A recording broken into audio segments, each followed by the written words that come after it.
After identifying the potential threats, the next step is to diagram and determine all the elements and data transactions involved, then reduction of the effects of the attacks should be performed.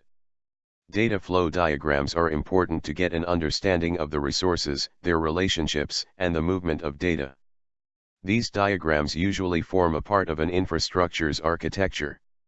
The diagram should show the users, processors, applications, databases, and all the relevant components of an architecture.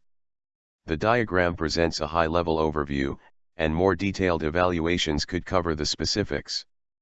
The diagram should identify all the technical specs such as the operating systems, applications, and the used protocols.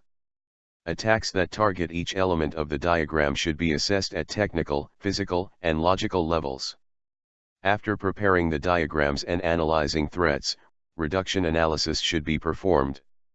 Reduction analysis starts with separating systems, applications, and environments into smaller components. This separation should be based on 5 concepts, which are the trust boundaries where the level of trust changes, the data flow paths, and input points to the components. It should also consider the activities that require greater privileges, and details about the security approach regarding the components. All identified and analyzed threats should be documented, including details such as the targets and the consequences of the threats, and the measures to counter them.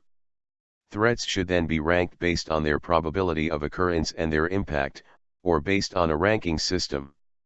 The probability multiplied by the impact would produce a value that signifies the severity of the attack, with 100 being the highest. A ranking system would assign a level to a threat, with threats of the level high being the ones that should be addressed immediately.